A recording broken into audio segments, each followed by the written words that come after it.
श्री हयग्रीवसोऽस्त्रम् श्रीमान् वेङ्कटनाथार्यः कवितार्किककेसरी वेदान्ताचार्यवर्यो मे सन्निधत्तां सदा हृदि ज्ञानानन्दमयं देवं निर्मलस्फटिकाकृतिम्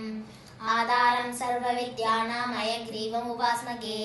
ज्ञानानन्दमयं देवं निर्मलस्फटिकाकृतिम् आधारं सर्वविद्यानां हयग्रीवमुपास्महे स्वदसिद्धं शुद्धस्फटिकमणिभूप्रतिपदं सुधाछत्री श्रीभिस्तुतिभवदादतिर्भुवनम् आनन्दैस्त्रयन्दैः सनुविहितहेषाहलहलं हताशेषावद्यं हयवदनमीरी महिमः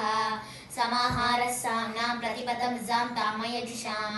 लयप्रद्यूहानां लहरिविदतिर्पोदजलतेः कदा तत्पक्षुभ्यत्कटककुलकोलाहलभवम् हरद्वन्द्वद्वान्तं हयवदन एषाहलहलः राशि संख्या काशिदन्दर्निसायाः प्रज्ञादृष्टेरञ्जनशीलपूर्वा वक्त्री वेदान् पादुमे वाजिवक्त्रा वाकी साख्या वासुदेवस्य मूर्तिः विशुद्धविज्ञानगणस्वरूपं विज्ञानविश्राननभक्तदीक्षं दयानिधिं देहवृतां शरण्यं देवं हयग्रीवमहं प्रपद्ये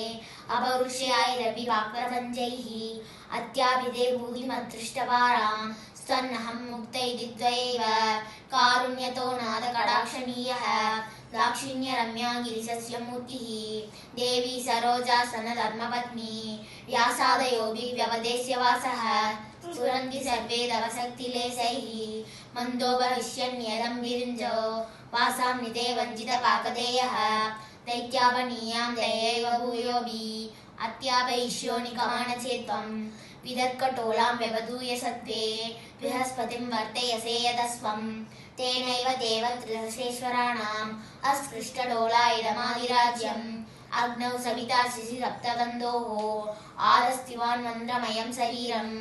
अखण्डसारै अविशां प्रदानैः आभ्यायनं व्योम सदां विनस्ये यन्मूलमेकृत् प्रतिपादितत्वं यामूलमाम्नाय महात्रिमाणां तद्वेद जानन्ति सुप्तसत्त्वाः तामक्षरामक्षरमातृकाद्वाम् अव्याहतात्काकतमानसि त्वं नामानि रूपाणि च यानि पूर्वं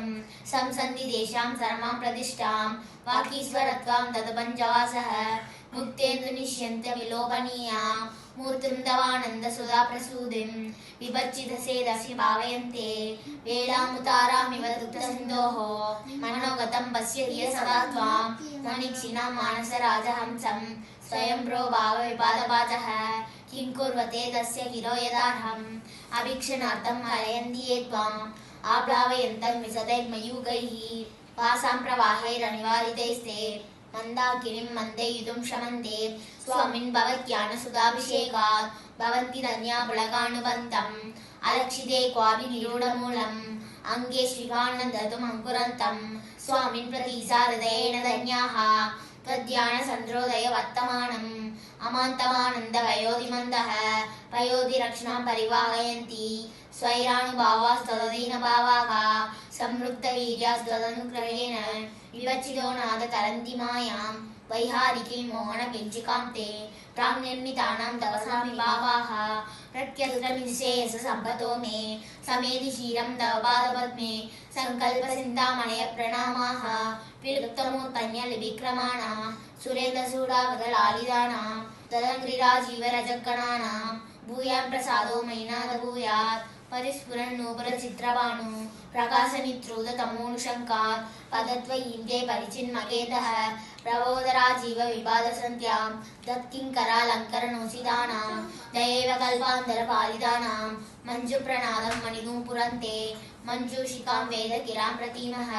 सञ्चिन्तयामि प्रतिपादशास्तां सन्दुक्षयन्तं समयप्रदीपान् विज्ञानकल्पद्रुमवल्लवापं व्याख्यासूत्राकरसरसिजै पुस्तकं जङ्गचक्रे बिभ्रद्भिन्नस्फटिकरुचिरे पुण्डरीके निषण्णः अम्लानश्री अमृतविशदेयं सुबिप्लावयन् माम् आविर्भूयादनकमहिमा मानसे वाकधीशः वागत्तसिद्धिकेतोः वरदाय ग्रीवसंतुतिं भक्त्या कवितार्किककेसरिणा वेङ्कटनाथेन विलसितामेधा श्री हयग्रीवसोऽस्त्रमुट्टुं कवितार्किकसिंहाय कल्याणगुणशालिने श्रीमते वेङ्कटेशाय श्रीवेदान्तगुरवे नमः।